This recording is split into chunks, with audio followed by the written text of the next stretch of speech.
Obviously, it transcends into this weekend when the big parade is in downtown Fargo. But does law enforcement look at a holiday like St. Patty's Day, where there's a lot of gatherings and a lot of pub crawls and that type of thing? Do you look at it like, oh man, we got to be on our game this weekend? Well, I think we just need to be out there to kind of manage. It's usually a pretty enjoyable event. People go out, they have a lot of fun, and we just encourage them to be as responsible as you possibly can on St. Patrick's Day and keep it on the playing field. But, we know that there's going to be a lot of frivolity, and that's our businesses enjoy it, our community enjoys it, so we just kind of try and manage that and keep everybody safe. Yeah, and that's been my experience. Being downtown Fargo and just being. I've been there with little kids where I didn't go, hopping with anybody, and it's just always been respectful. So hopefully it'll stay that way. Chief, want to talk to you a little bit about the advisory group you put together. Sure. I heard that in the news this week, and it's going forward. Explain this to me.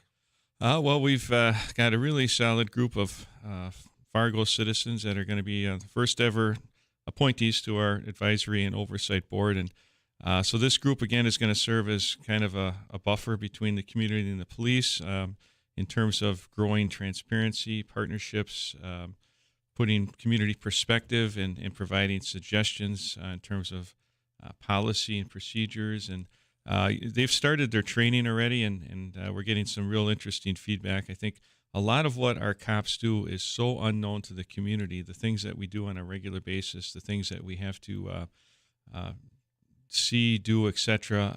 Unless it's a really big event, people don't think anything about it. And I think these folks are already seeing just how busy our officers are, the extent of different things that they have to deal with, some not necessarily law enforcement related, but fall on our plate. And I think that's actually a really good advocacy for the work that the cops do, while also taking into account, what's the perspective from the community and how could we do things better to build trust and ensure that they feel safe. When you live where I live and you come into Fargo, it just looks like this big community that just keeps getting bigger and bigger. But when you have family in Fargo, what you realize, if they're in the school system, if they're wherever, is that it's not that big of a town. That people do know each other. That I've got a buddy that I refed with where if I say somebody, he's going to know where they live, who they are, what their background. You know what I mean? He's going to say, their parents. They're an old Fargo North family, that type of thing. And so when you go forward with something like you are, word's going to spread. If those people know, like you said, that maybe there's things that people don't know, because of this, word will spread. Yeah, I think it's gonna be helpful overall. We're looking forward to it. Yeah. So what role will they have? So they will have the ability to discuss, put perspectives in terms of new policies that might affect the community. When you're talking about things like body cameras or drones or facial recognition or online reporting that we're doing, and how that may be a shift in what we do in terms of our service and how the community can report crime. So, just being able to have those discussions and open questions, Q&As. They may also review use of force questions, right? Or a community member may say, hey, this happened, the police reviewed it. I'd like the board maybe to review this as well and put it into greater context. So what that does for us, because a lot of that stuff's open records now, and someone can get that information, look at it without any context or understanding, and draw a conclusion that's actually not correct. We will have the opportunity to walk the board through this, and we're giving them some training as well, so they have some perspective, so that there's a better understanding of some of these situations we find ourselves in are not ideal. Our officers strive to use as least amount of force as possible to accomplish our legitimate law enforcement goals, but things get out of control sometimes, and we do the best to bring them back under control. And I think having a better understanding of that, not only from a position of supporting the police, but identifying issues that need to be dealt with in our community, like mental health and addiction and things like that. There's a lot of that out there that we have to deal with. Will the officers, the line officers and others, have access to these individuals?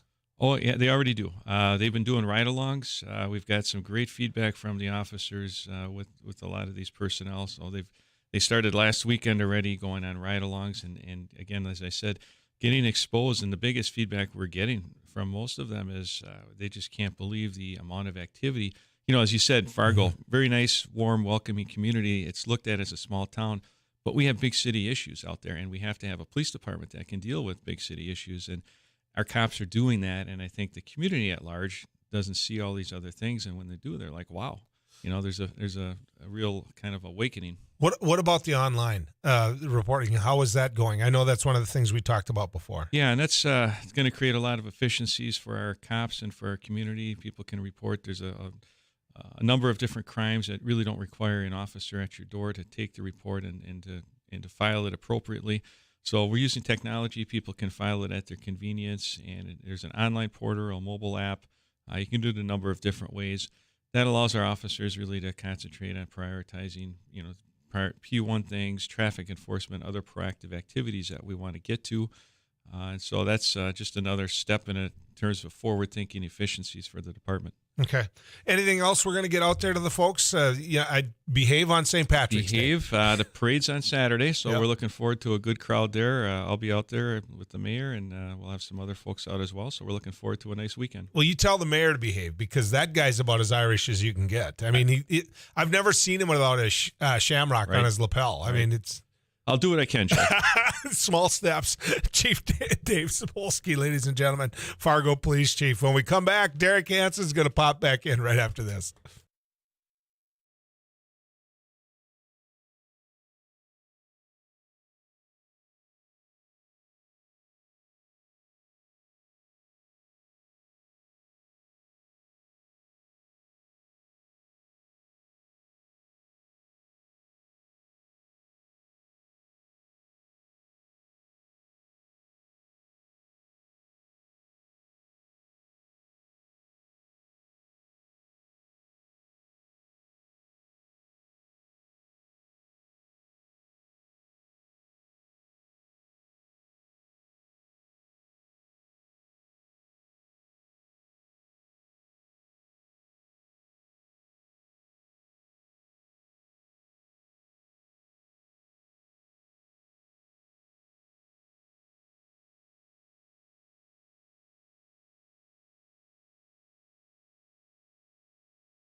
I brought him back in because very few people can tell you every member of the Minnesota Twins on a 25-man roster and potentially a 40-man roster before he cut down to 25 than Derek Hansen.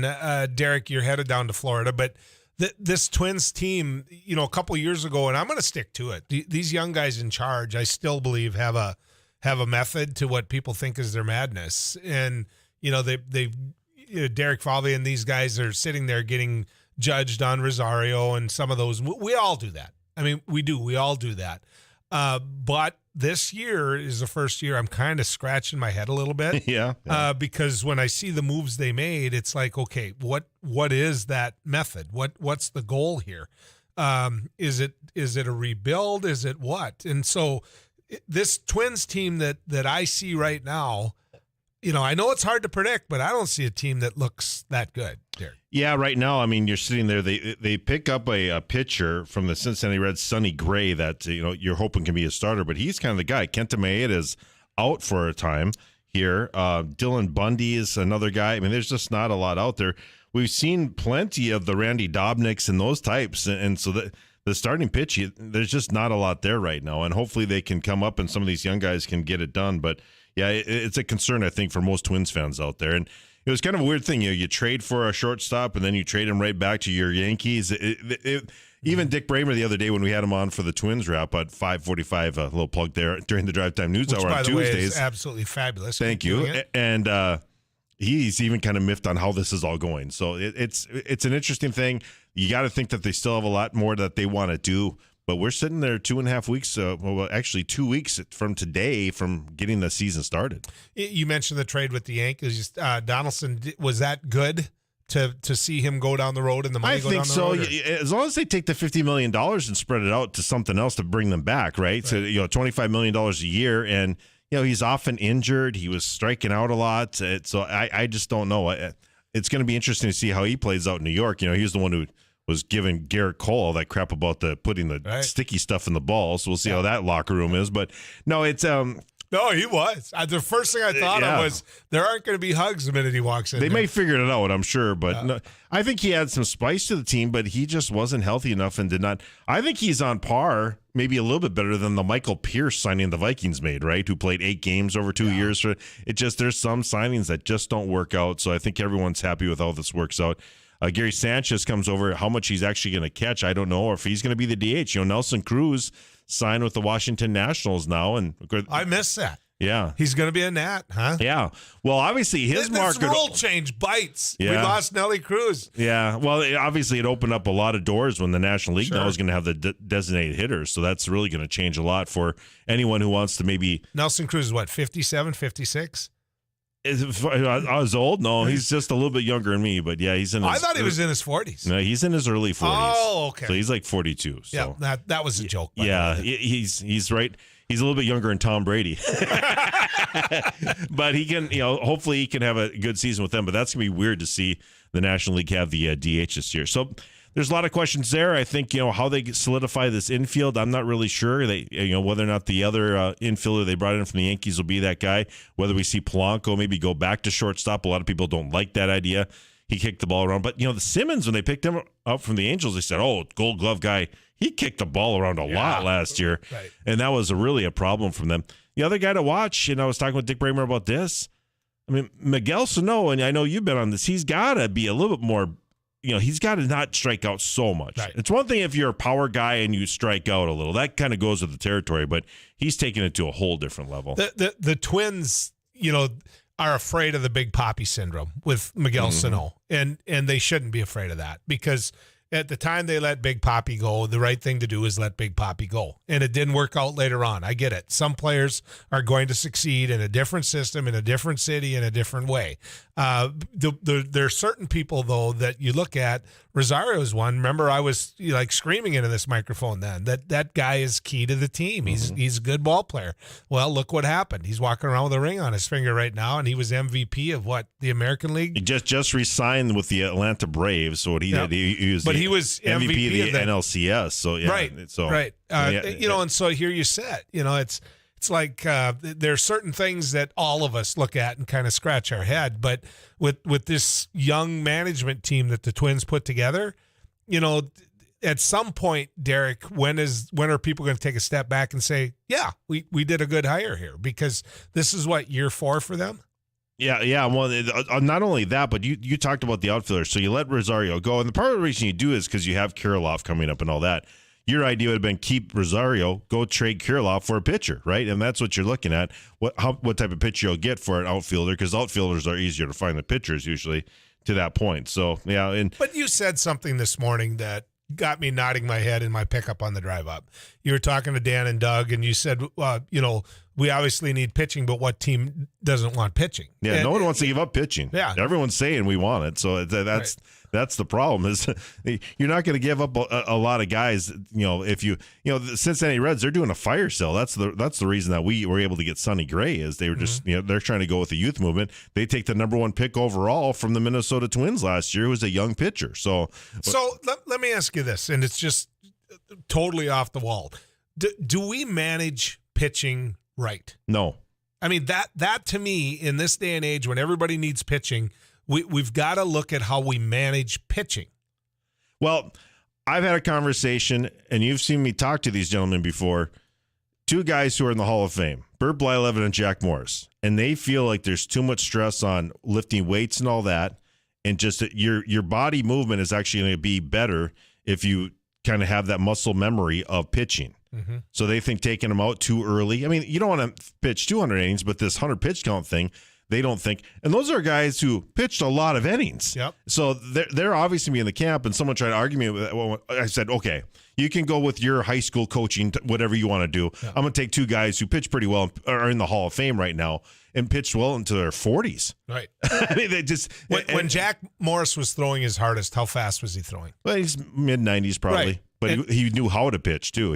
But he knew the spot to pitch. He knew what I get all of that. Speeds, he was very, very bright. My point is they put so much on velocity. Mm-hmm. And that any hitter, if you throw 98, they're going to catch up to 98. Absolutely. They you're 100% right. This analytics thing that it's all about fastball, that's going to change. I'm convinced of that. I think that analytics lies sometimes on that. I think being able to pitch and change speeds, keep guys guessing, I think that will come back because it only makes sense. I mean, you throw strikes. Well, and you're right. Go to a couple Hall of Famers. And here's the other part. If I was really short pitching staff and I knew that my bullpen could come out and pitch an inning for me every day, they'd see 5 pitchers in a game to start the game. Mm-hmm. You know what I mean? Well, that's what, you have that going on sometimes, too. Exactly. Yeah. Derek, you give me 3 outs. That's all I want is 3 outs from you. There, you're done. Ugh. Inning 1, gone. You know what I mean? Don't be afraid to try things. It happens a lot, and that's you may see that more and more. Just go and throw as hard as you can for an inning. Exactly. We'll have you again tomorrow. Don't worry about this whole you're a starter, you're a reliever, you're this, you're that. I want to put a really good athlete out there and see what happens. So, All right, when we come back, we're going to talk about economics. We're going to talk about inflation. We're going to talk with a congressman. So stick around.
It's kind of Friday. I mean, I'm not going to be here tomorrow, and you're already brokenhearted. I can see it all over your face. Your father's going to be here, so you got to behave. I'm hiding the pain. That's right. Perry's going to be here tomorrow, and on Monday, and that's what she called me last night. She said, if you tell people that I'm hosting, I want to be known as the Callie Muslin is going to be here. I'm excited to have her. She's going to be fun. You've worked with her We might before. have to bring Amy in. We might have to bring Megan in. I don't know. Callie's got groupies out there. They're going to rush the studio. You realize that. It's going to be a mosh pit. It's going to be a mosh pit. Yep. Congressman Kelly Armstrong is going to join us today. We'll get a chance to visit with him. And John Ramus is going to join us. John is the chief of the Missouri River Basin Water Management Division with the U.S. Army Corps of Engineers Northwest Division. What I called John for and what I want him for is because I want to talk about the level of water in Lake Sakakawea. And so we need to talk about that. There's a lot of people really concerned about the lake being allowed to get too low. And so we'll visit with John about that and see where the Corps is going. But when we think of economics, one of our go-to guys is Riaz Aziz, and professor at NDSU, lecturer at Concordia College. And there's a whole nother part of this man's life that we want to share and talk about a little bit later, but we brought him in first and foremost to talk about economics. Professor, good to have you on News and Views again. Joel, happy to be here. Thank you for the invitation. Enjoyed talking to you last time and looking forward to it again. You're getting the itch, aren't you? Yeah, Get out there and ride that Harley. There you go. He's a Harley rider too, ladies and gentlemen. Can't wait for the weather. Hey, we had 52 degrees yesterday, right? We can't complain about that. So very soon we'll fire up my Harley. So I left Bismarck yesterday. I did a radio show in Bismarck, and the streets were just full. I mean, full. It was like, I want to say 65 there when I left, and all you heard was the sound of motorcycles. It was so cool. I generally like to wait for the first couple of rainfall because there's a lot of sand and salt on the road out there. It's very dangerous for motorcycle. You probably know that. Yep. So I wait for the couple of rainfalls to come, let it get washed out. It's a little bit more safer. Yep. That's not bad advice. Exactly. But I have to tell you, I do got the itch. I really have the itch. Professor, the economy. Everybody, you've got the Fed now announcing that they're going to raise interest rates, and they're going to raise them even more before the end of the year. You've got an economy. This is my take now. You can correct me right after I'm done, but an economy that's just exploding. It's moving all over the place. And yet, along with that is significant inflation. When you look at this economy, what do you see? Well, I see the fact that inflation, the last time you and I met, was roughly between 6.9 and 7%. We are now up to 7.9%. Okay, so we are hovering very close to the 8%. If you recall, Joe, the last time I met, I said inflation is driven basically by three factors, which is the cost of input and demand and the printing of money. And we're doing all three of that right now. And until we can get consumer demand under control, this inflation is going to keep going. One of the reasons why Chairman Powell of the Fed announced that are going to increase the inflation is to put a downward, increase the rate, if you will, of the fees that they charge, the rate they charge for borrowers, is to put a downward pressure on inflation. In other words, if interest rates go up, chances are you may hold off from buying that car or buying that home. Okay, so we need to slow the economy down now because there's pent-up demand still so high that's driving the cost of homes, there's driving the cost of cars, it's driving the cost of everything else. And as long as the demand is out there, you're going to see inflation rising to go with it. Americans are currently loaded down with cash. And I know not everyone feels that way, but a majority of Americans are. And with the stimulus checks that was given, the tax cuts that went back a few years before that, and the fact that we had very little spending, if you will, over the last 2 years. So that's the reason why the feds have taken the action that they did. And in the short run and in the long run, it's going to make a difference. Anyone who believes that there isn't cash out there needs to go and try and buy something because it's not there to buy.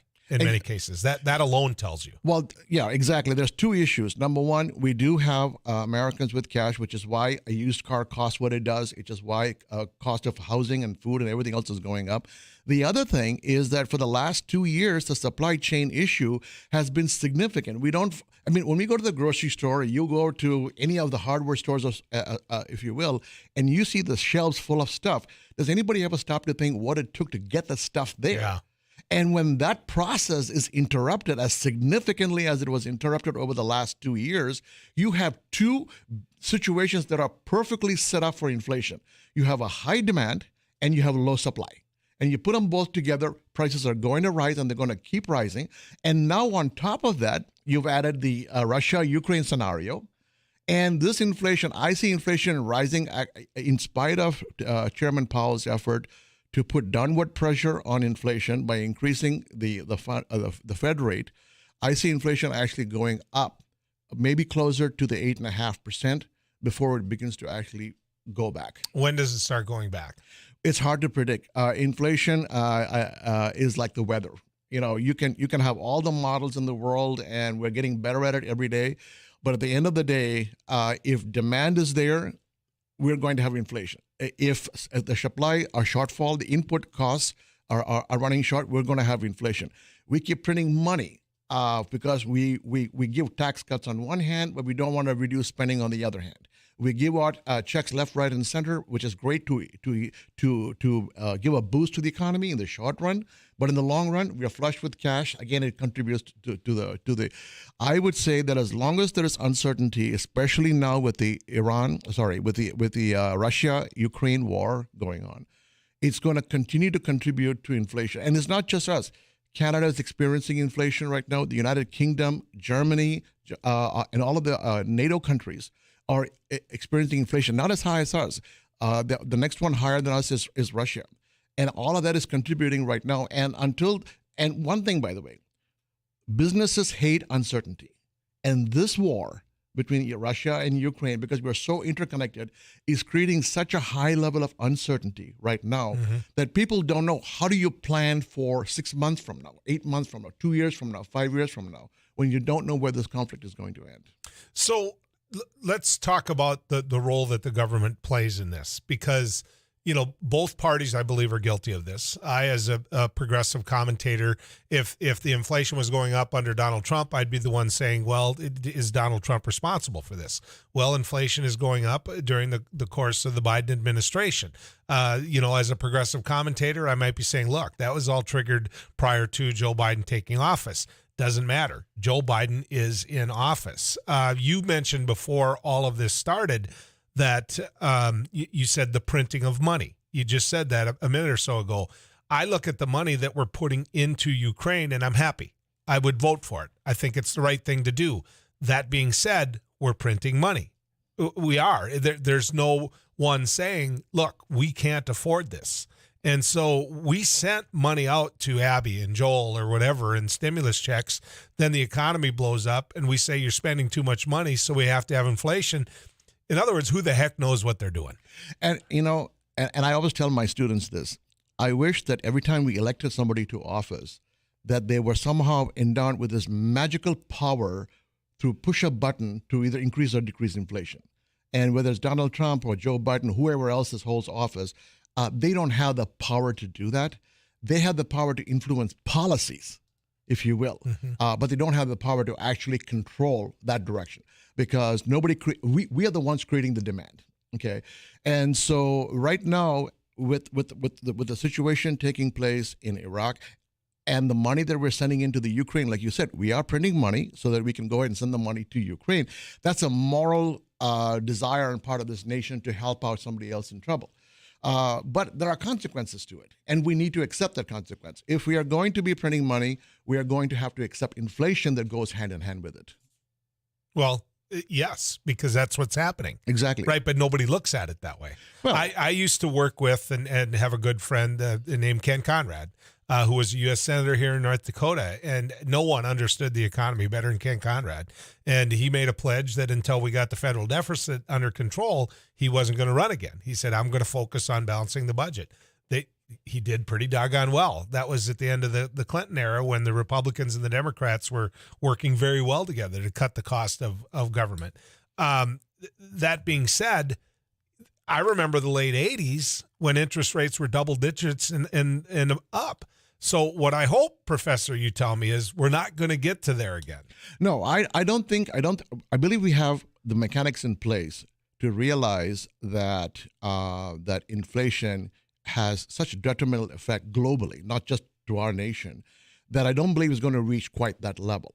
But however, on the current circumstance, having had the pandemic now followed by a war, we are ripe for the fact that inflation is here and it's going to stay here for a while because of circumstances beyond our control. Nobody expected the pandemic, and certainly we didn't expect Russia to do what it did in spite of all the warning signs that were out there.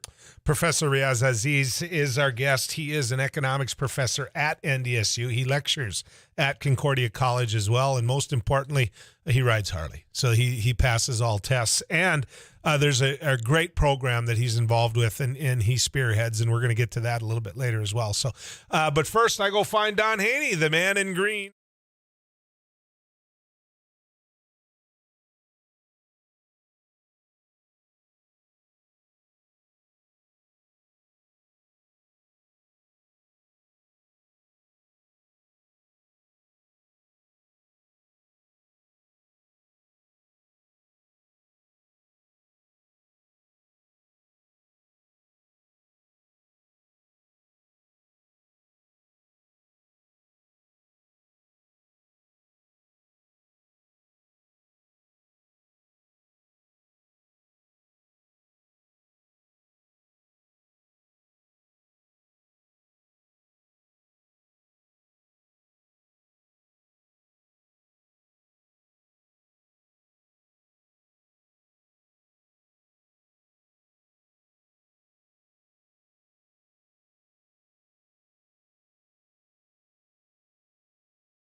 Lecturer at NDSU and Concordia College, and we're talking to him about the economy. That's what he goes out and speaks about and helps his students with to understand.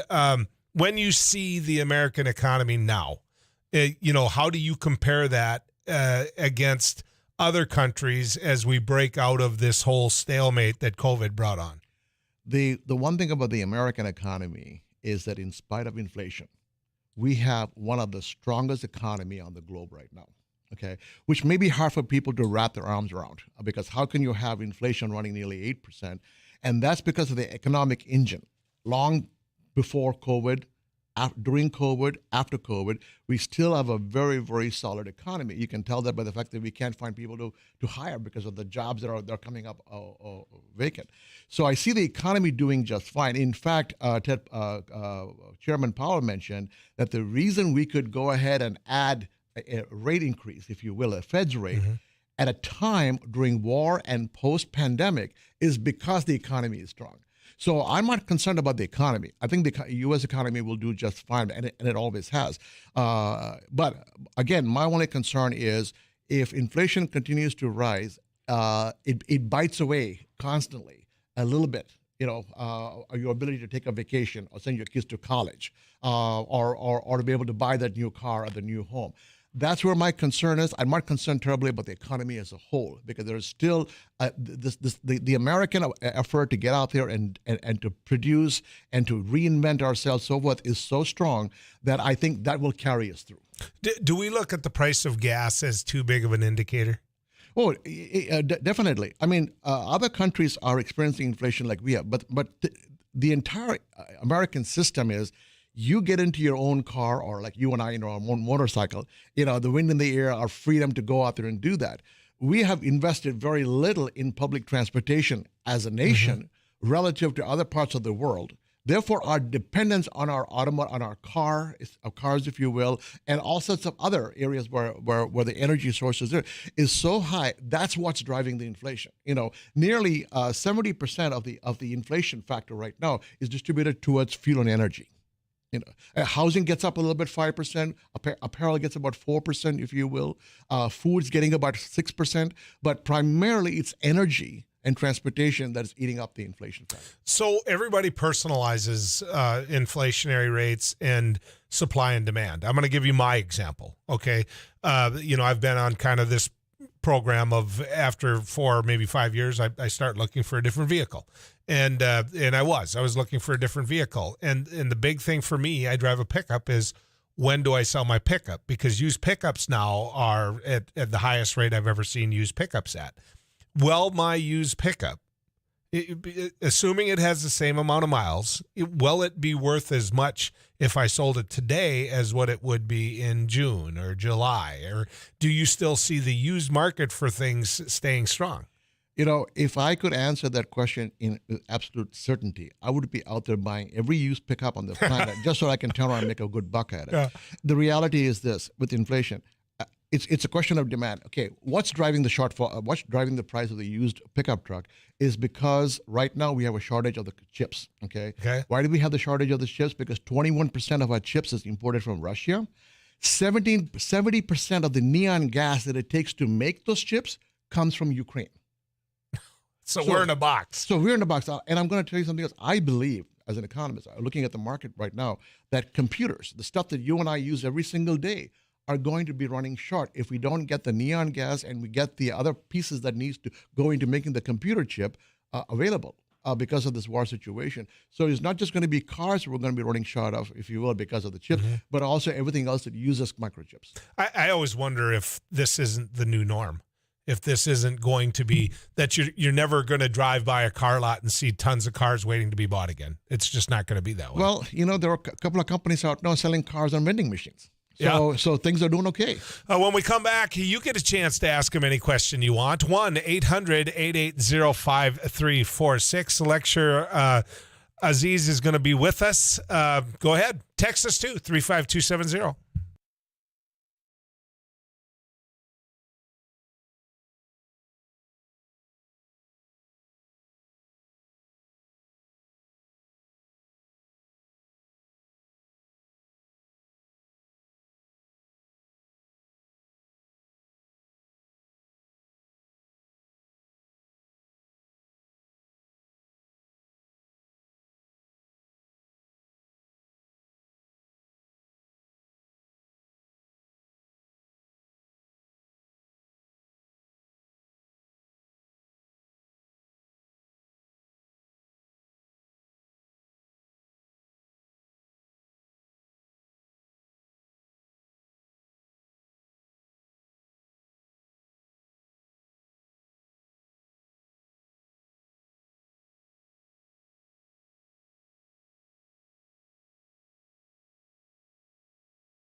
He's a lecturer of economics at NDSU and at Concordia.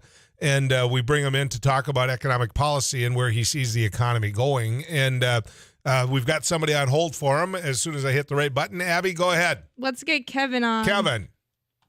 Hey, yes, sir. Hey, I don't know if this is maybe this isn't your topic, but you kind of brought up all these cars that are sitting out there without the chips.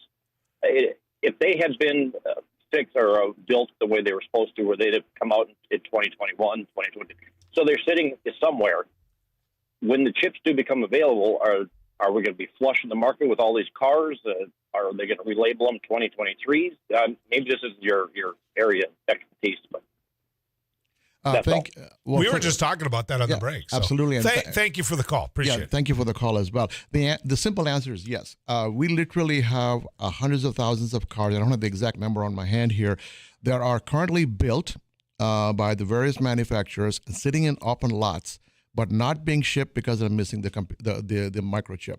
And when the microchip gets flooded back in the market, we are likely to see a huge flood of automobiles accessible, in which case supply is going to go up, and therefore the prices are going to begin to come back down to some degree of normality. Mm-hmm. And I think part of what he and many others are thinking is, what's amazing is the used market.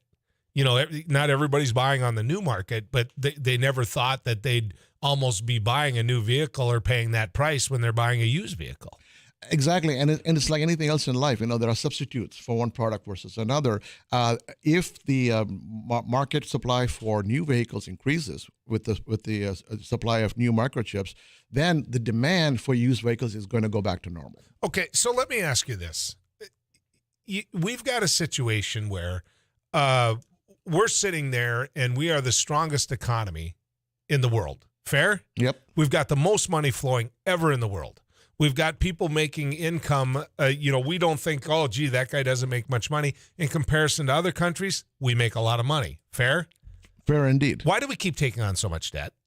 Well, it's because first of all, let's also make something clear for your listeners, which is there is a class of Americans that isn't necessarily benefiting from this economy. Okay, the lower class and to some extent the middle class. But one of the reasons why we take on this debt is because we like to play both sides of the equation.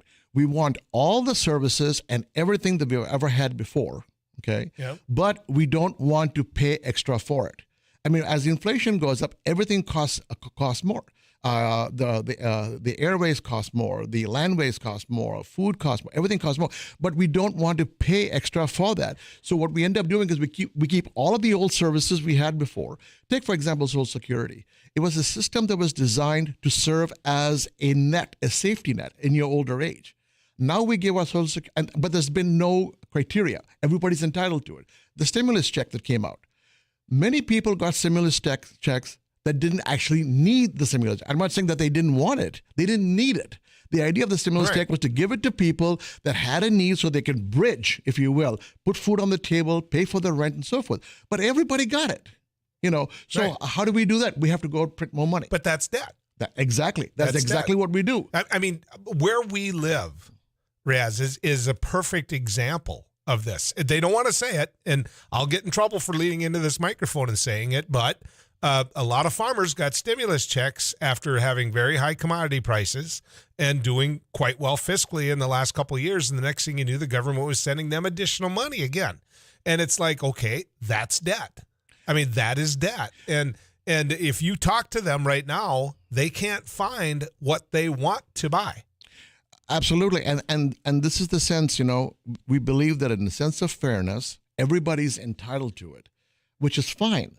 But you have to also accept the consequence. If everybody's entitled to a stimulus check, then someone else is going to have to pay for it, which is also everybody else. But I guess what I'm getting at is you said that the economy is secular. It isn't necessarily driven by the government. When you look at these inflationary rates and you look at that infusion of cash, you could make an argument that the government brought on higher inflation rates. Well, it did. But also you have to understand that government is represented by the people. It's people that push governments to do what they want to do. Mm-hmm. I mean, why did we give out a stimulus check to everybody, including the people that didn't need it? It's because people felt Well, it's not fair for him to get it or her to get it. I needed one too. So it's not just government. Government is driven by, there's an old saying, Joel, you know this better than anybody else, that all politics is local. Yep. Okay. At the local level, how many people are willing to turn back their stimulus checks and said, I don't need it, therefore I don't want it? No, their argument would be, he got it, where's my check? Oh, trust me. I was one of those in between the cracks, right? My income is such that I didn't get a stimulus check. I didn't get one. And so when I was sitting there talking to people and they were talking about this or that, I'd say, well, did you get a stimulus check?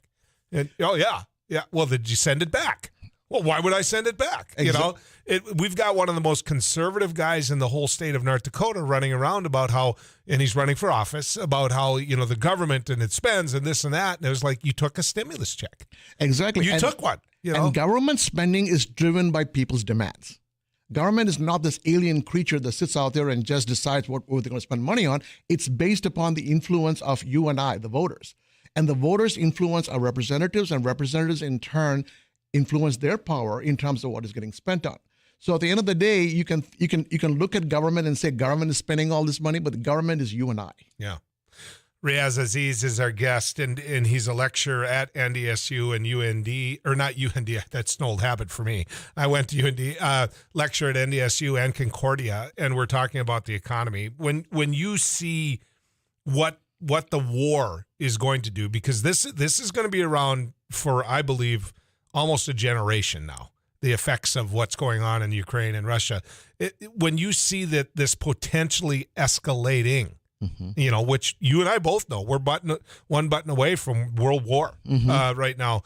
What happens? What do you do as an economy to get ready for that? Or is this just going to be, hey, live without sugar kind of an attitude? Well, it's not the question of live without sugar. Fortunately, the world we live in today, we are able to find substitutes, or we're able to set into motion, if you will. For example, our reliance right now on microchips, we were talking about microchips 2 years ago, 21% of that comes from Russia. Okay, 70% of the neon gas that it takes in the manufacturing process of these semiconductors comes from Ukraine. We have got to get real and say that we can't rely on individual sources for the pieces that gets our economy going. When we had this crisis with the pandemic, PPE equipment, who would have thought the United States of America will run short of PPE equipment? And that's because we were so comfortable relying on China to be the producer of it, that we felt it wasn't necessary. It takes millions, hundreds of millions of dollars to get our own chip manufacturing system set in place. So we're going to do that. And I think what this war is going to teach us in postmodern era here is that when you rely so heavily on certain economies to be able, or certain countries to develop, to support our economy, these are the consequences of it. So I understand that, but we already were learning that during the pandemic. We already were seeing that containers, ships, all of this stuff had gone to a next to nil at times, but we went away from it right away. We saw American manufacturers. We're still not going to see bicycles manufactured in the U.S. We're not going to see those plants back open up again.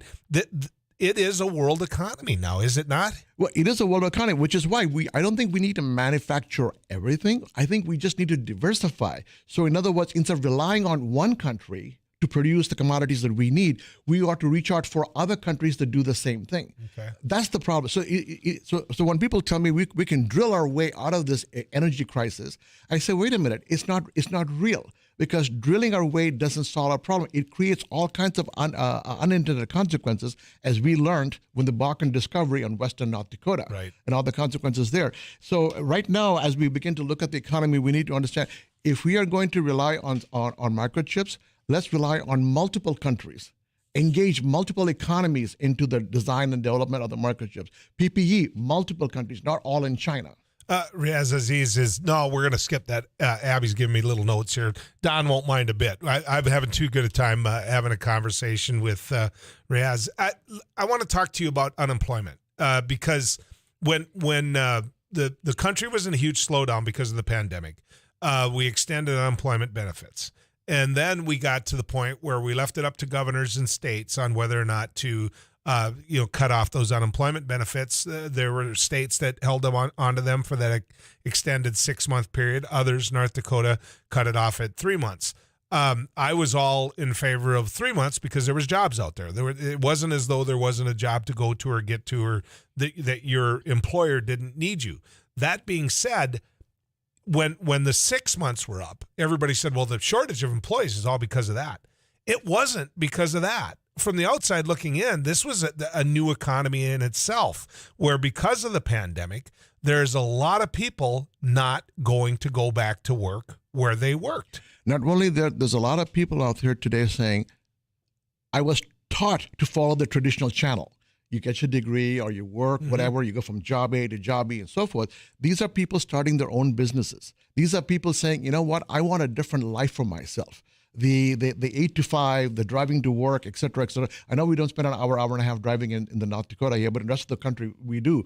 So therefore, that world is changing. And finally, this pandemic has taught us we don't have to have traditional buildings and offices that we go to work. We can do a lot of it from home, which means we don't need as many people to do the same work that we did yesterday. There's another factor, though, Raz, which is I believe that a lot of families have come to the conclusion they don't need to be dual income families. Absolutely. I think that they're like, you know what? We weren't getting ahead anyway.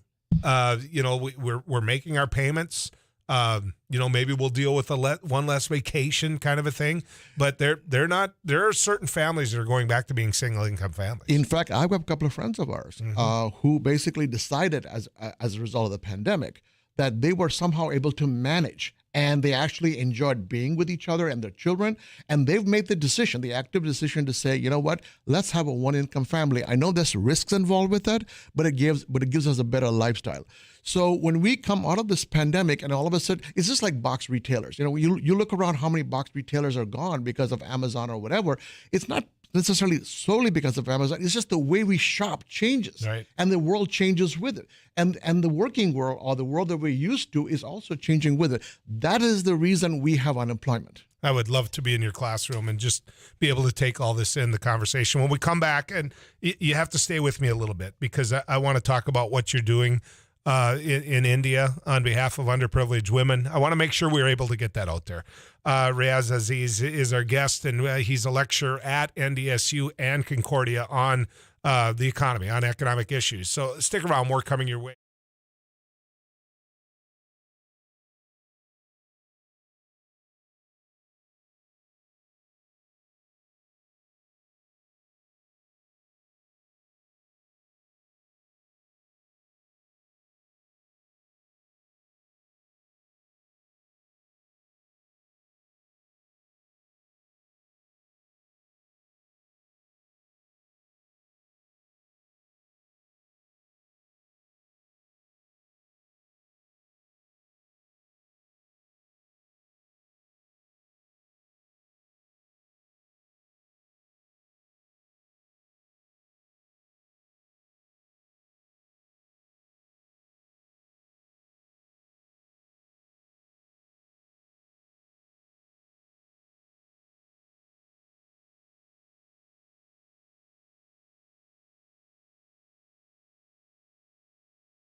As a lecturer at NDSU and at Concordia College, we're talking about the economy. But before we run out of time, and a caller called in and want us to expound on the Bakken a little bit, we will. But I want people to know what you're doing in India. I want people to understand what you're doing when it comes to underprivileged women. Talk to them about that. Thank you very much, Joel. There's a huge population in developing countries, and India being one of them, where families of between 5 and 7 individuals actually live on less than $1,000 a year, the whole year. Okay. They have children just like you and I do, with ambitions and desires to go to college, to make a life for themselves, but the finances are just not there. So what we do, our foundation is called Begunahi, which is spelled Begunahi. You can find it on the website. We actually go into the poorest parts of India and try to find those diamond in the rough. That young lady that has the aspiration and the desire to make something of ourselves, has just graduated from high school, but college is so far out of reach that we get in there and we say, if you truly are willing to commit to this, we will help you along the way. That's amazing. And that's what we do. And you're going to find that diamond in the rough. We find the diamond in the rough, and we take them through the college program. We make sure that it's everything. It's not just the college. It's their food, the nutrition, if you will, their health needs, if you will, all of that, transportation, communication, all of that, so that the whole person is able to be successful. And then we stay with them till they are able to find the job and stand on their own 2 feet. Okay. Because ultimately, that's what we want, is for these women to be able to stand on their own 2 feet and to be able to make decisions for themselves. Now, that takes money. I'm assuming people can help you out with that. Absolutely. They can go to our website and donate. Again, begunahi.org. And now, they can keep donate this in mind, folks. If you go wherever you listen to podcasts, if you go to the home base here of the News and Views Radio Network, you go to kfgo.com, this conversation will be podcasts, and there will be a link next to that podcast to exactly what Riaz just said, so that you can, don't grab your pen and say, gee, what was it? Can you have them say it again? It'll be there. Just go to the podcast and listen. The Bakken, on the consequences that came with it. Right. People wanted you to expound on that. Well, the unintended consequences. On one hand, it was great that we discovered oil. It was great that many people got very wealthy because there was oil underneath their land, if you will. But if you look at the western part of North Dakota, suddenly we saw the cost of land, cost of housing go up.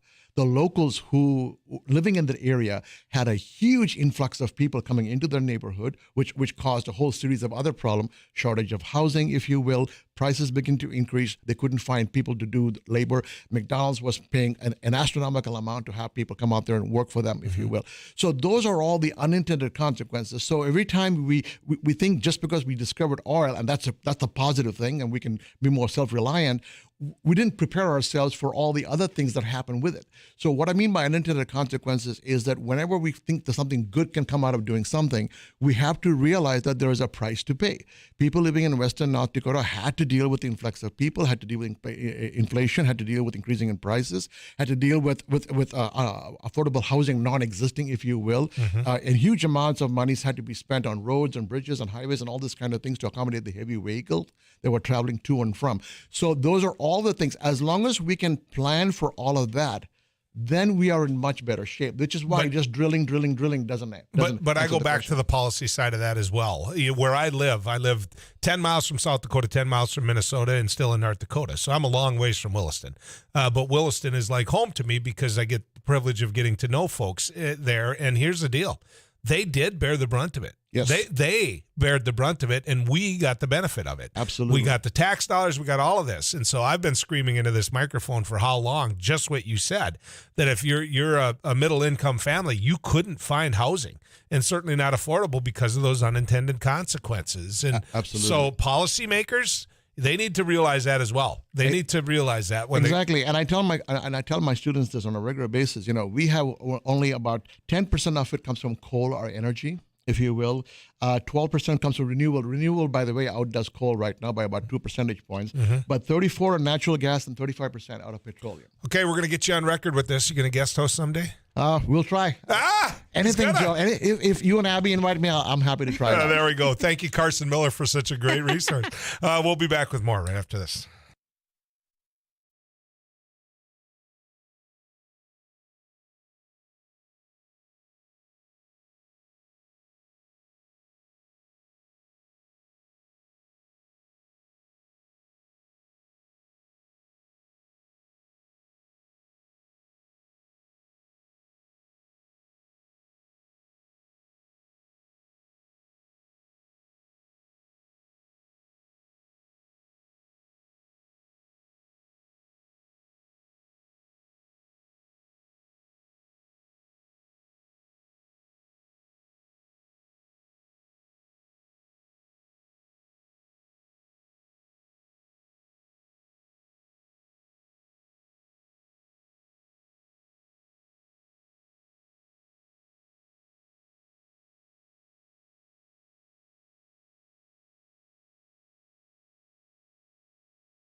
It's been a crazy week out here, Joe, but we've got high school kids, had some close-up groups. I snuck an FFA group into a Capitol tour last week, so things are slowly but surely getting back to normal. Yeah, they are, except for the world itself, and which I know I've been following some of your comments on that.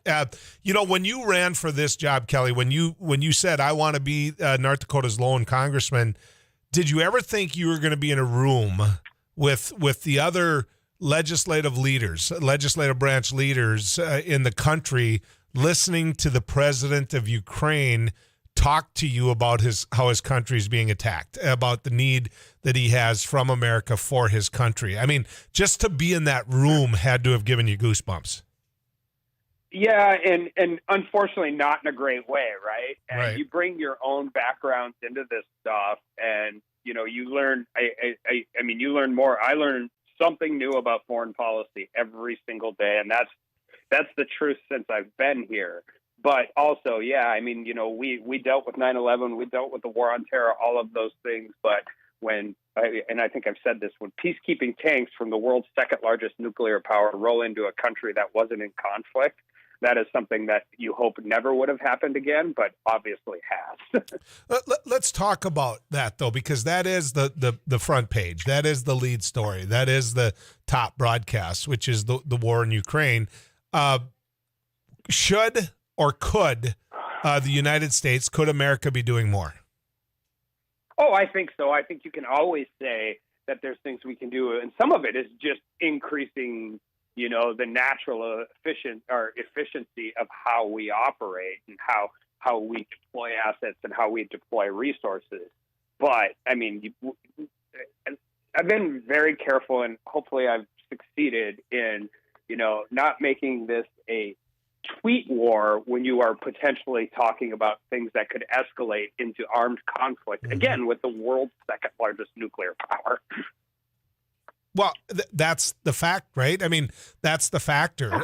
Somebody asked me when I was out in Bismarck, they said, okay, where is America in all of this? And I said, America's in all this. And if I've got diplomats out there, if I've got anybody talking, negotiating, they're in China. That's where I would have my lead team right now. They would be in China. And once I knew that China was in a position where they were going to stay out of it and let NATO do what NATO does, then everything would change a lot the next day. And I'm curious if you would agree with that. I think obviously, yes. I think, to some degree, I think China is very closely watching this. I think there's no such thing as positives when this goes on.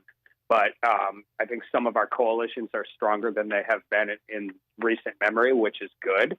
And I do think that, President Zelensky has to ask for the no-fly zone. That's what he has to do. He also knows it's something we probably cannot provide at this time. But today, I think the House is going to pass a law saying, we're suspending all normal trade relations with Russia. So far, the only countries in the world that exist with are Cuba and North Korea. So, we are working forward to try and do as many things as we can.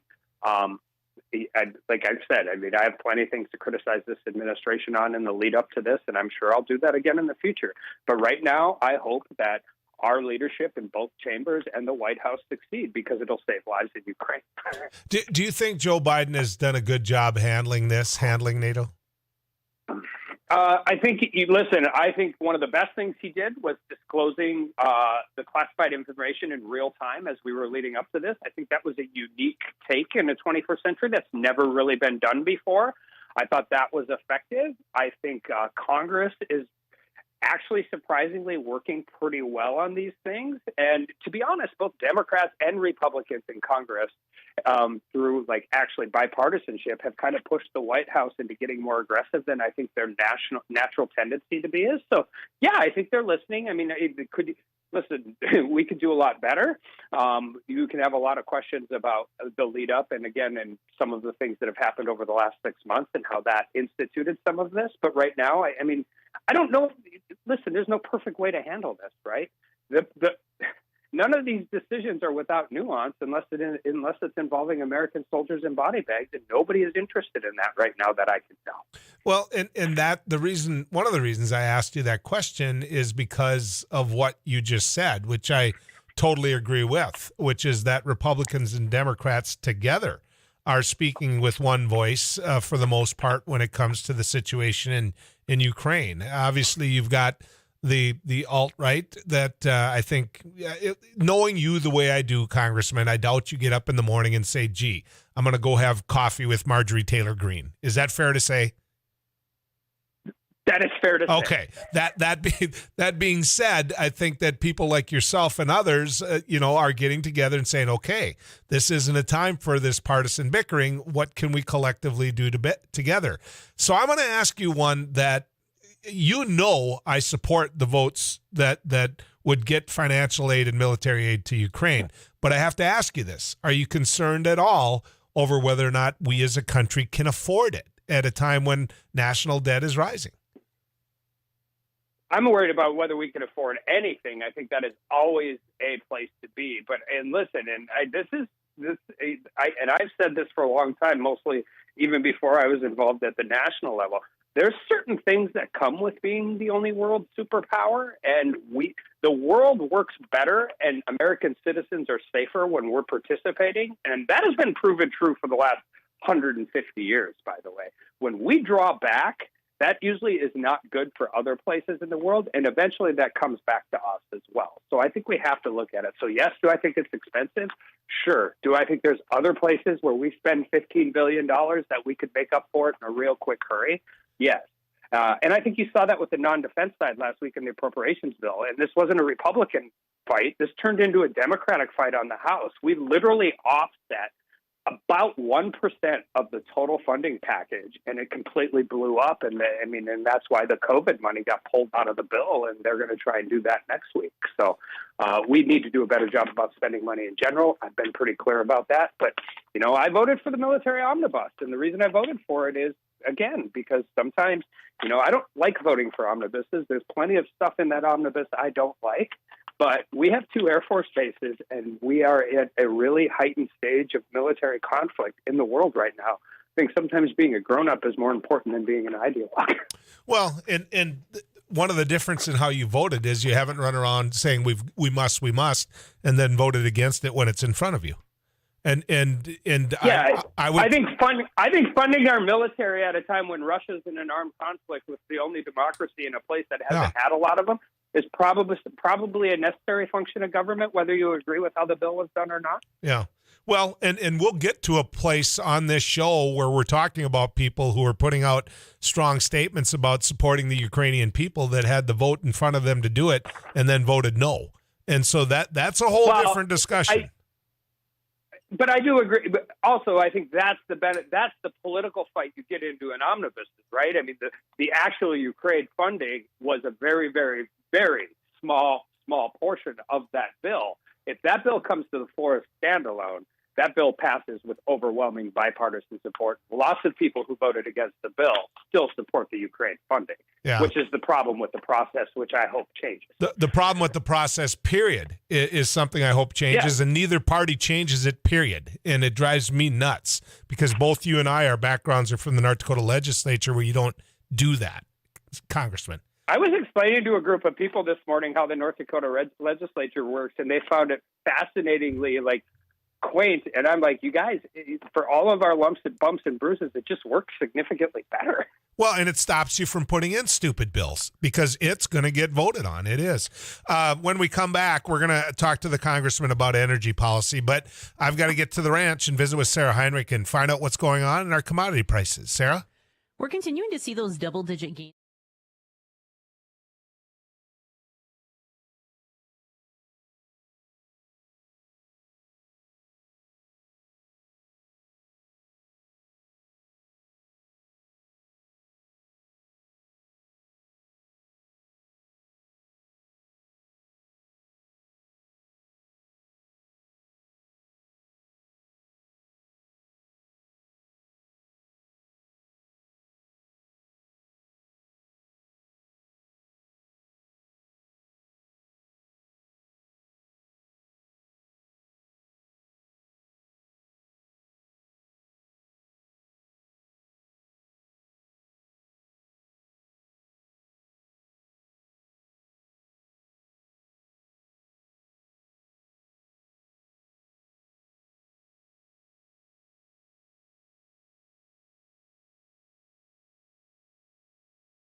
Strong is our guest. We're talking about the United States economy, how interest rates are going to go up. In fact, that's where we're going with the conversation right now. Was the Fed right, Congressman Armstrong, to raise the interest rates? I think so. I think one thing that I'm a little concerned about that we don't talk enough out here, we know we're $30 trillion in debt, but the Fed has about $9 trillion on its own balance sheet that we can't seem to get drawn down. So listen, there's only two ways to fight inflation in the federal government, and that's raise revenue and spending it on something, and two, raising interest rates. The problem is that equates out to, I had the number and I'm going to be wrong, but it's like over $300 billion in new debt just to service our own debt, which is, I think, problematic. But yeah, I mean, we have to try something, right? And one of the ways to combat inflation is to raise interest. So let's hit upon that though. If you're going to curb what we spend, if you're going to cut, where would you start? Because especially now in this time of war, the potential of World War III, you're never going to be able to convince anybody to cut defense spending.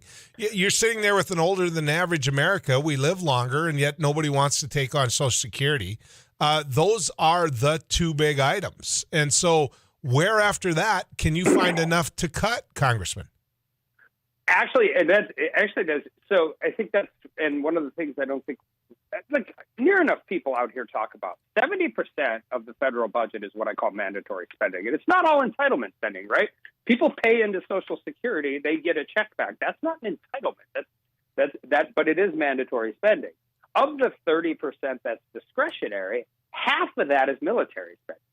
So if you would cut 100% of the non-military discretionary funding, you still aren't going to get some of these things under control in real reform. That being said, I mean, we have to quit doing these $6 million here, $10 million here, not paid for programs, because if you can't even start doing those little things, it's really difficult to see how you get to a point where you can tackle some of these things. But you also have to tackle it in a way that it doesn't get undone in the next election. And it doesn't matter if you're Republicans or Democrats, right? I mean, even if we take the House back, which I'm very confident we're going to do. I think everyone's going to have a Democrat in the White House. Yeah, but you're still going to have a Democrat in the White House, and you're still not going to have 60 votes in the Senate. So if to my Republican colleagues across the country running for the U.S. House, saying if you elect me, everything in D.C. will change, that's not factually accurate. And so one of the things that I've been really pushing for, at least over the next 2 years, because it is the one thing we can do and we should be able to do well, is real robust oversight. And I don't mean politically motivated oversight. There's always going to be part of that. This is a partisan town. It's been going on. Listen, I served on judiciary as soon as the Democrats took over with President Trump. There was plenty of politically motivation to go involved. But one of the things I hope we can do is raise issues about programs that, A, even if it's a good program, don't spend their money well, or B, and start working on those things, because I think that's the first step. Admitting you having a problem is the first step to, and that some of these things don't work very well, is the first step to solving any of them. But before you joined us, a man named Riaz Aziz was on with us. He's a lecturer at NDSU in Concordia, and we were talking about the roles policymakers have in the economy. You know, the stimulus money that went out, and I think our state, the state that you and I love, is a perfect example of this. We weren't hurting financially. We don't want to admit that. Some of the small businesses were. We could point to that, and government should be able to target the people that actually are hurting, or either that or we're completely dysfunctional. But money went out to many people in North Dakota that didn't need stimulus money. Okay, so why? Because that was a government policy. People like yourself and others look good, and that's either side of the aisle. I'm not saying that, but you bring home the bacon, people are going to love you. And so aren't you and others being hypocrites when it comes to what the government spends? Well, I mean, yeah, I don't think you can ever tell a politician that you can't accuse a politician of having some hypocrisy at some point in time. But I would just, there was two different tranches of money that came out during the COVID stimulus, right? And if you take yourself back to March and April of 2019, we had no idea what was coming, but the federal government was essentially asking everybody. We were essentially creating eminent domain on the entire economy. We were asking everybody to not participate in it. And so there were votes I took then that I said at the time, I said, this is legitimately, I think, the only time in the world I would ever support this program. But then 18 months later, when we actually should have been worried about that, we're sending out checks to every single person under a certain income, whether they've missed a paycheck over the last 2 years or not. At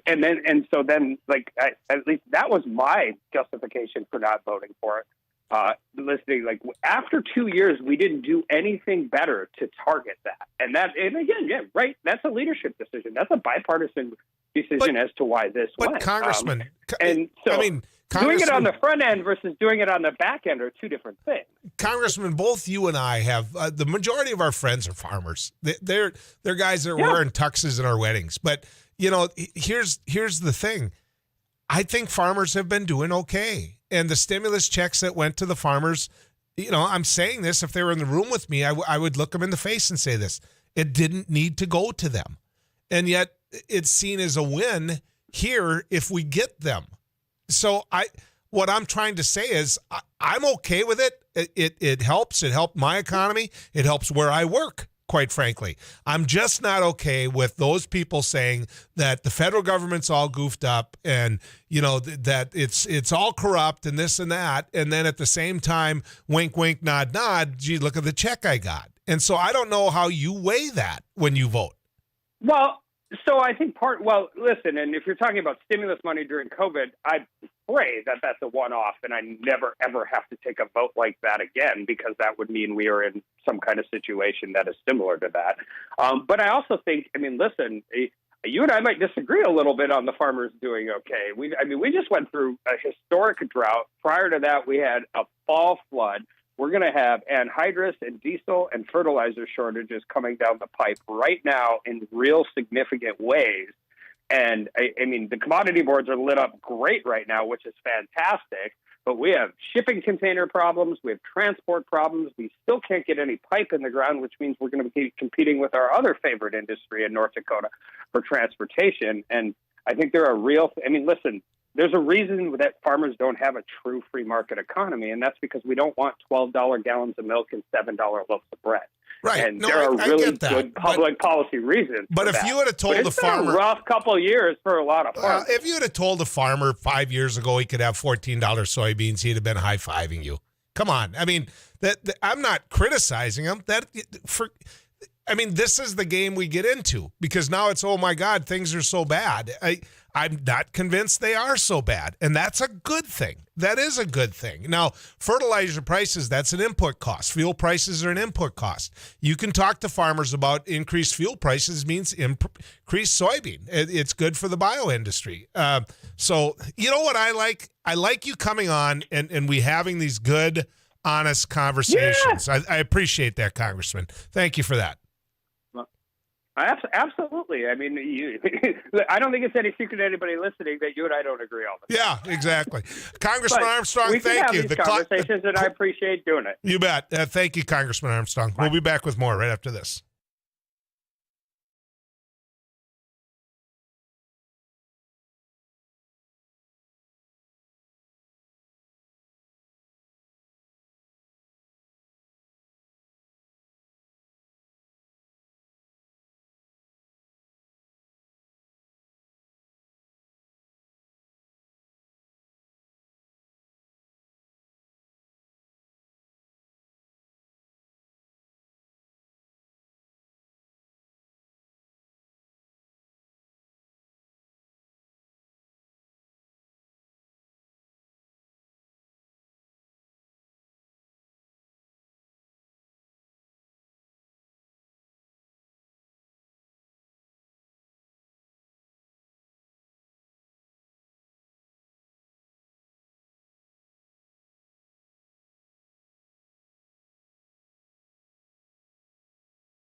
Welcome back to the News and Views Radio Network. John Remus is the chief of Missouri River Basin Water Management Division with the U.S. Army Corps of Engineers, Northwest Division, which is another way of saying that he understands the levels on Lake Sakakawea, and he understands what the position of the federal government or the U.S. Army Corps of Engineers is when it comes to management of Lake Sakakawea. John, good to have you on News and Views. Good morning. Thank you for inviting me. I have a lot of phone calls from people that have cabins around Sakakawea, homes, and fish it and everything else they're really concerned about what the level's going to be and that it's going to be going down significantly. And I just want to get you on to speak to that. Okay. Well, as everybody in North Dakota knows, there's been a severe drought over the last several years in the upper Missouri River Basin, so there is less water coming into the system. And when that happens, the reservoir levels in our what we call our big three reservoirs, Fort Peck Reservoir in Montana, Garrison Reservoir there in North Dakota, and then Oahe Reservoir, which is downstream there in North Dakota and South Dakota, those all drop because that's the way the system was designed to do to provide water resources during an extended drought.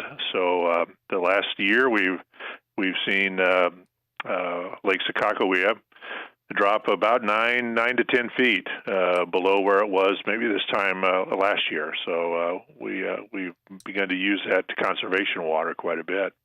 So what's going to happen if you visit with anyone who loves using that lake for recreational reasons?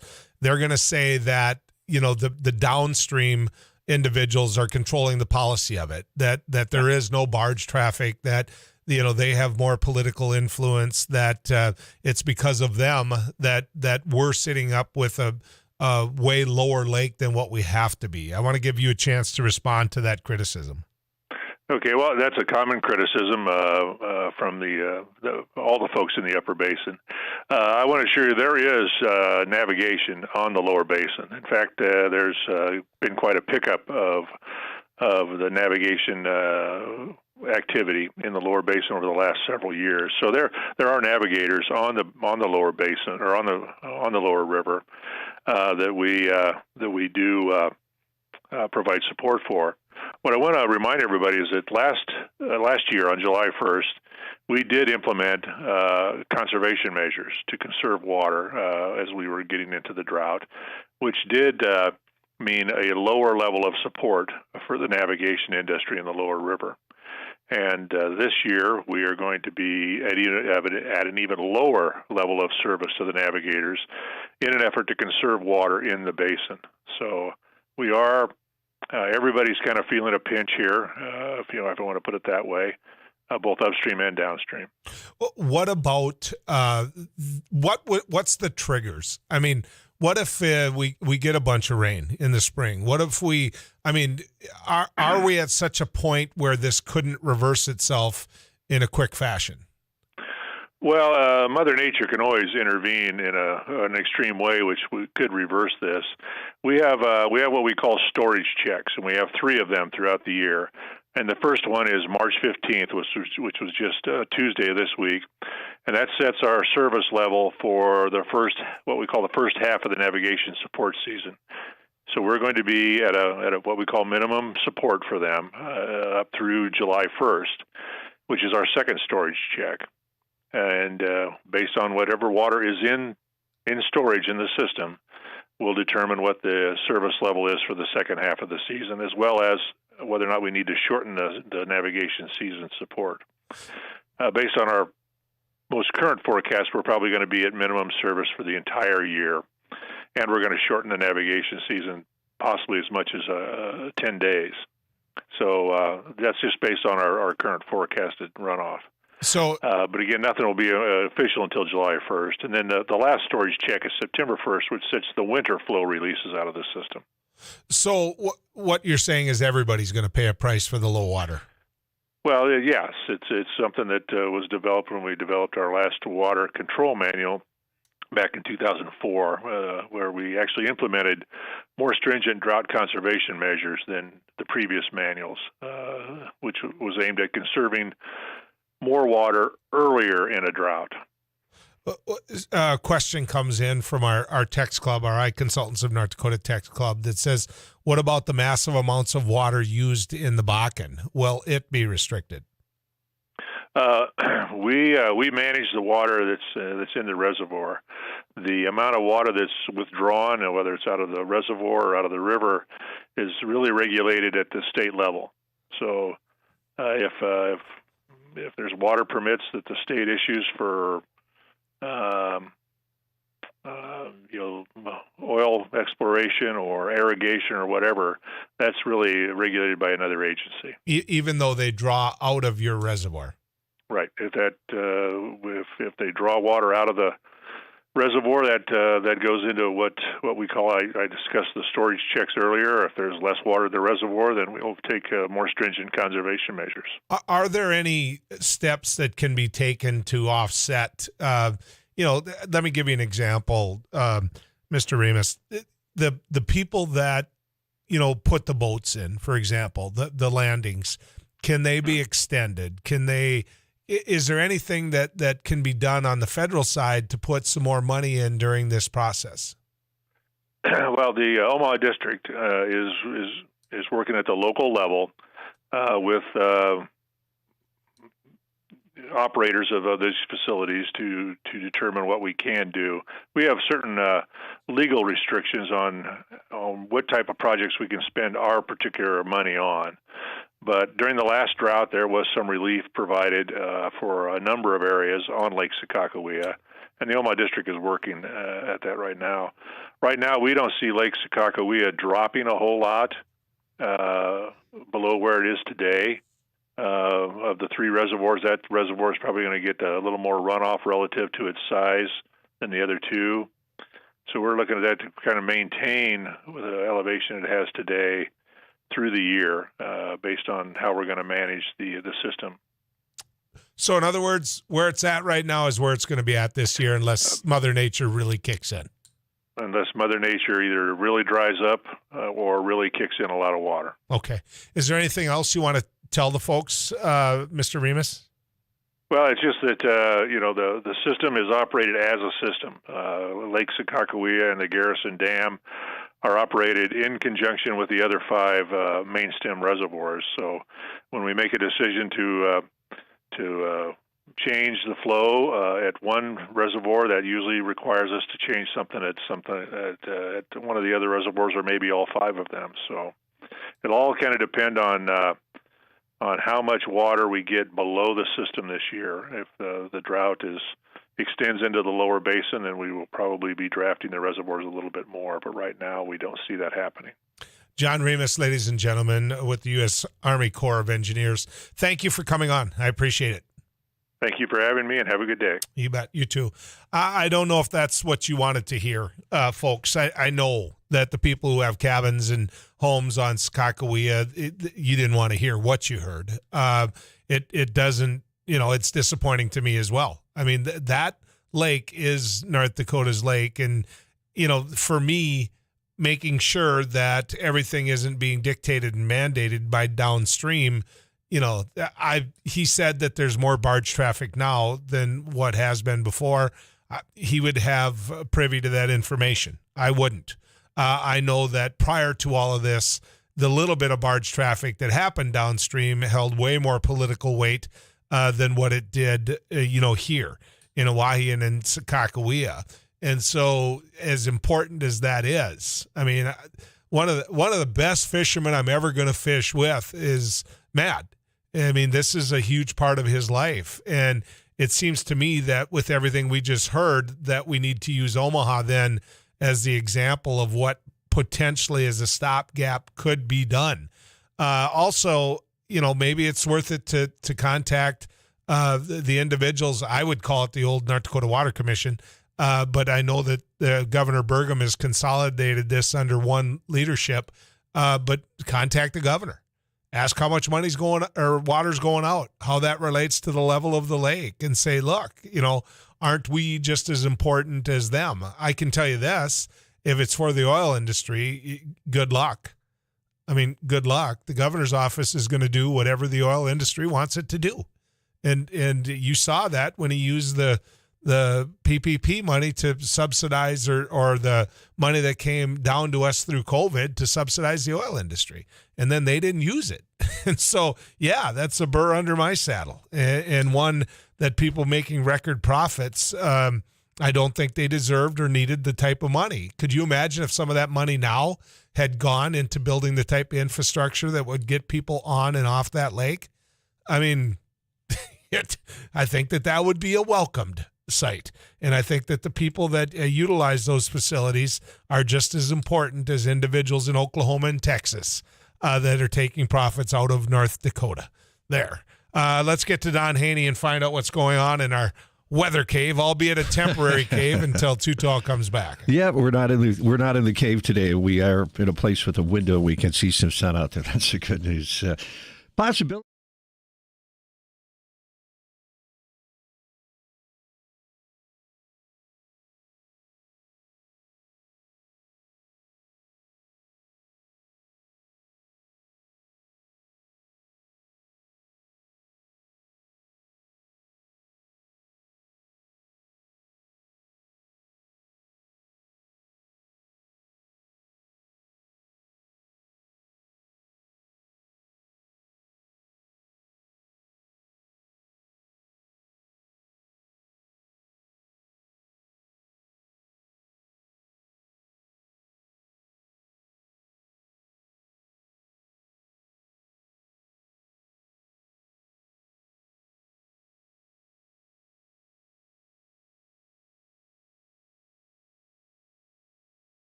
All of you out there, this is it for me for the week. Last segment, going to be heading out to, well, you're wondering where. Let me just tell you. Going to be heading out to San Francisco to my niece's wedding.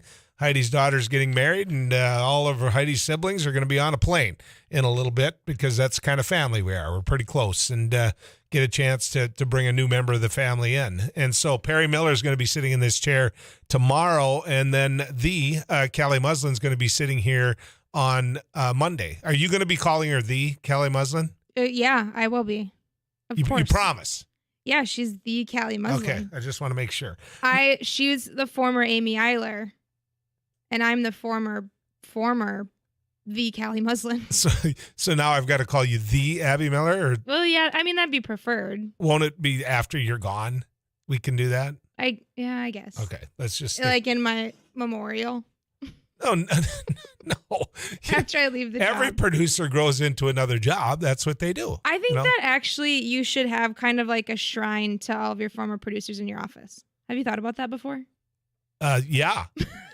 Yep. I thought about it through and through, and then I made a decision. There was, you get up in the morning if you're me, and you just try to absorb as much as what you can that you might have missed over the night or what the pulse is for people. And one of the things that jumped out at me today was there was a member of the media that put a microphone in front of one of the leaders of the Ukrainian military, and he said he asked the question, and he said the Russians are claiming that the only thing they're attacking are military installations, and this was the answer he got. Putin says he's only targeting military targets. Bull. Sorry. Okay. That's all I needed. And then he points to an apartment building right next to it. He said bull, and what part did you beep out? The S part. I mean, think about that. You've got a leader sitting there with a microphone in front of his face, and he's standing right next to an apartment building that's in rubble, that they hauled people out of, and that people died in. And he called it exactly what it was, which was bull blank. And, I got an argument whether or not I could use that word all day long here with certain people at the radio station. In the end, we decided not to use the word, which I'll pout about all the way to San Francisco. It's safer. I know it's safer. The point is across. The point is across. Yep. That's a good way of putting it. And, much of what is being said needs to be that blunt and that true. And so that jumped out at me. And it jumped out at me because of the fact that it just get to it. Just say it. Say the truth. Because that's what he did. I mean, he just talked about the truth, from his gut. And while I don't condone, obviously, everybody out there screaming and hollering into microphones and cussing, and I don't tell you the same thing, and we're going to end up hitting buttons in here so that it didn't find its way on air. This is someone standing next to the rubble of a building that people were pulled from, that Vladimir Putin and the Russian army bombed, where civilians lived. And so let's not kid ourselves on who the liar is here. And let's not kid ourselves on who's the aggressor. Let's not kid ourselves on who brought the world to the brink of war and who is killing innocent Ukrainians as we speak. It's that ridiculous. I also want to encourage you, and for you Twitter followers, go to the Arnold Schwarzenegger and look at what he posted. Look at the video he posted. And keep in mind the Russian people when you watch that video, because he talks about how they're people just like us, led by basically a war criminal, a man that when you look at the history of Vladimir Putin, you're going to see someone that this country never should have idolized, never should. And there's still leaders that do. So grow up. All right, good ride with you folks. See you back on Tuesday.